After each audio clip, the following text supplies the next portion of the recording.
வணக்கம் நண்பர்களே. இந்திய அரசியலில் முக்கியமான சில டாபிக்ஸை இந்த பதிவில் பார்க்க போகிறோம். முதல் டாபிக் என்ன பார்க்க போகிறோம் அப்படின்னா, கனடா இருக்குது பார்த்தீங்களா. கனடா மாதிரி ஒரு மட்டமான ஒரு கவர்மெண்ட்டை பார்த்ததே இல்லை. ஏன் அப்படி சொல்கிறேன் அப்படின்னா, இந்தியாவுக்கு எதிராக அங்கே காலிஸ்தான் ஆதரவாளர்கள் போராட்டம் நடத்துறது, நம்ம இந்திய தேசிய கொடியை அவமரியாதை பண்ணுறது, மிதிக்கிறது, இது மாதிரியெல்லாம் பண்ணிக்கிருக்கானுங்க. கனடா அரசாங்கம் என்ன பண்ணணும், தடுத்து நிறுத்தணும். ஓகே, நிறுத்தாமல் உட்காந்து மிக்சர் மட்டும் சாப்பிட்டு இருக்காங்க அப்படிங்கிறத நம்ம பார்க்குறோம். ஏன்னா ஓட் பேங்க் பாலிடிக்ஸு. அந்த போராடக்கூடியவங்களுக்குலாம் அங்கே ஓட் பேங்க் இருக்குது, ஓட்டு இருக்குது. அவங்க மேலே ஏதாவது ஆக்ஷன் எடுத்தால் நம்மளுக்கு ஓட்டு கிடைக்காது அப்படின்னு சொல்லிட்டு மிக்சர் சாப்பிட்டு இருக்காங்க கனடா அரசாங்கம். ஜஸ்டின் ட்ரூடோ அப்படிங்கிறத நம்ம தொடர்ந்து பார்க்குறோம். இப்போ உச்சகட்ட ஒரு மோசமான ஒரு விஷயம் பண்ணியிருக்காங்க. என்னென்னா, காலிஸ்தானி டெரரிஸ்ட்டு ஹர்தீப் சிங் நிஜார் அப்படின்னு சொல்லிட்டு ஒருத்தனை மர்ம நபர்கள், அடையாளம் தெரியாத நபர்கள் ஷூட் பண்ணி கொலை பண்ணிட்டாங்க பார்த்தீங்களா. அது ஒரு வருஷம் ஆயிருக்கு. இப்போது கனடா பார்லிமெண்ட்டில் ஹர்தீப் சிங் நிஜார் அந்த இறந்து போன டெத் ஆனிவர்சரி இருக்குது பார்த்தீங்களா, அதனை முன்னிட்டு மௌன அஞ்சலி இருந்திருக்காங்க. பாராளுமன்றத்தில் மௌன அஞ்சலி இருந்திருக்காங்க. இது எவ்வளோ பெரிய ஒரு கேவலம். ஒரு நாட்டுக்கு எதிராக செயல்படக்கூடிய ஒருத்தன் இறந்து போயிட்டான். அன்னோன் கன்மேன் போட்டு தள்ளியிருக்காங்க. அவன் இறந்து போனதுக்காக மௌன அஞ்சலி பாராளுமன்றத்தில் இருக்கிறாங்க அப்படிங்கிறத பார்க்கும்போது எவ்வளோ மோசமாக இருக்குது கனடா கவர்மெண்ட்டு அப்படிங்கிறத கொஞ்சம் யோசிச்சு பார்க்கணும். இது முதல் டாபிக். இதனால தான், இதை தெரிஞ்சுக்கிட்டு தான் prime minister Justin Trudeau Modi 3வது முறையாக பிரதமராக பதவி ஏற்றுக்கிட்டார் பார்த்தீங்களா.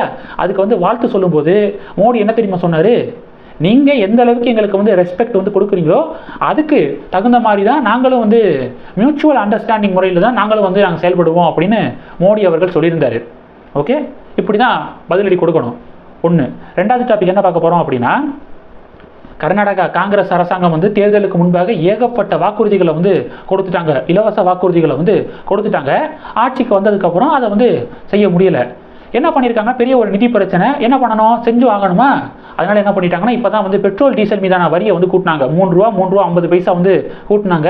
இது ஒரு பெரிய விவாத பொருளாக மாறினுச்சு. இப்போ லேட்டஸ்ட் அப்டேட் என்ன அப்படின்னா, பெங்களூரு கிட்ட இருக்கக்கூடிய ஒரு 25,000 ஏக்கர் மதிப்பு கொண்ட கவர்மெண்ட்டுக்கு சொந்தமான அந்த ஒரு நிலம் இருக்கான். அந்த நிலத்தை இப்போ பணமாக மாற்றுறதுக்கு இப்போ முயற்சி பண்ணிக்கிருக்காங்க. அந்த லேண்டை பணமாக மாற்றி இந்த ஸ்கீம்ஸ் ஏதாவது செய்கிறதுக்கு இப்போ முடிவு பண்ணிக்கிருக்காங்க அப்படின்னு சொல்லிட்டு செய்திகளை பார்க்க முடியுது. ஒரு பக்கம் கொடுத்த இந்த இலவச தேர்தல் வாக்குறுதியை நிறைவேற்றுறதுக்கு டேக்ஸை உயர்த்துறது, இன்னொரு பக்கம் பார்த்தீங்க அப்படின்னா கவர்மெண்ட் ப்ராப்பர்ட்டியை பணமாக மாற்றுறது. இது மாதிரி இதுக்காக இலவச கேரண்டியெல்லாம் எதுக்காக கொடுக்கணும் அப்படின்னு சொல்லிட்டு பேசிக்காக நிறையா கேள்விகளும் கமெண்ட் செக்ஷனில் பார்க்க முடியுது. இது ரெண்டாவது டாபிக். மூணாவது டாபிக் என்ன பார்க்க போகிறோம் அப்படின்னா, மொத்தமாக முடிந்த நீட் எதிர்ப்பு ட்ராமா சிக்கிய இண்டி கூட்டணி அப்படிங்கிறது கடைசி டாபிக். என்ன நடந்திருக்கு, ஆயுஷி பட்டேல் அப்படிங்கிறவங்க இவங்க 10ஆம் தேதி பார்த்தீங்கன்னா ஒரு வீடியோ சோசியல் மீடியாவில் ரிலீஸ் பண்ணுறாங்க. அந்த வீடியோவில் என்ன சொல்கிறாங்க அப்படின்னா, நீட் எக்ஸாமினேஷனில் பெரிய ஒரு முறைகேடு நடந்திருக்கு.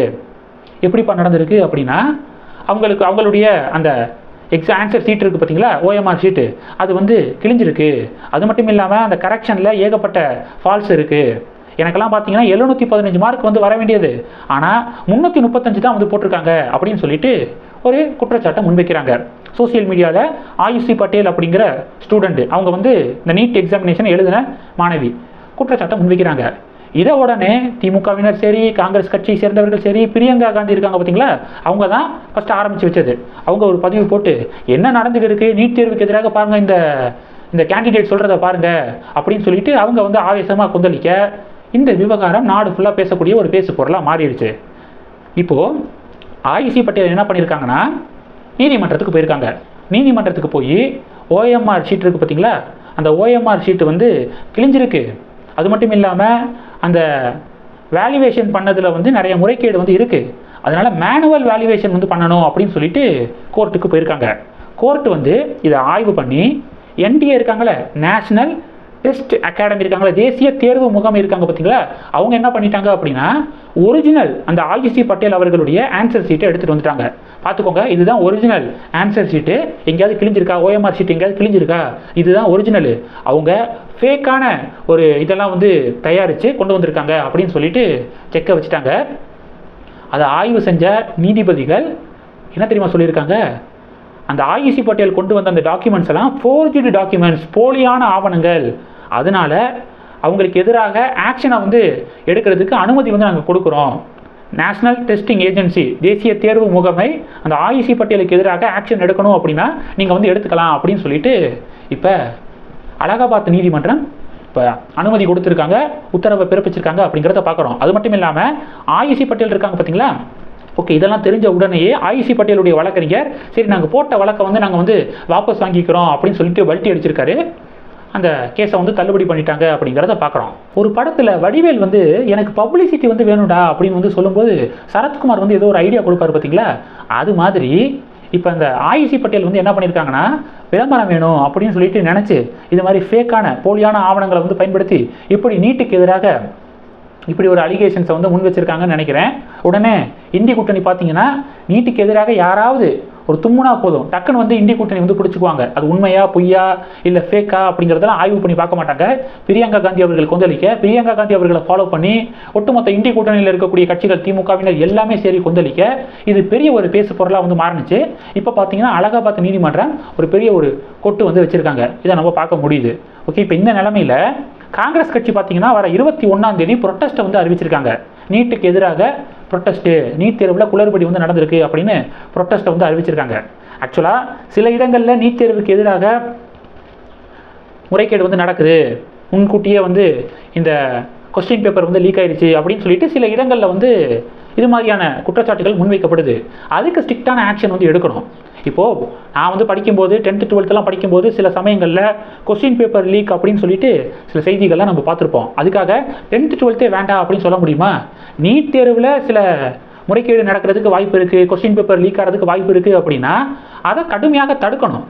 அதை விட்டுட்டு நீட் தேர்வே வேண்டாம், முறைகேடு நடக்குது அதனால் நீட் தேர்வே வைக்கக்கூடாது அப்படிங்கிறது சரியான ஒரு அணுகுமுறையாக இருக்காது அப்படின்னு நான் வந்து பார்க்குறேன்.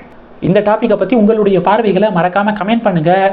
நம்ம சேனலுக்கு தொடர்ந்து சப்போர்ட் பண்ணணும் அப்படின்னு ஆசைப்பட்டீங்கன்னா நான் பேசக்கூடிய வீடியோக்கு கீழே நன்றி அப்படிங்கிற ஆப்ஷன் இருக்குது. அதை கிளிக் பண்ணி உங்களால் முடிந்த தொகையை சேனல் வளர்ச்சிக்காக கொடுத்து உதவி செய்யலாம். இல்லை ஜாயின் பட்டனை கிளிக் பண்ணி நம்ம சேனலுக்கு மெம்பராக வந்து ஆகலாம். நன்றி. ஜெய் ஹிந்த்.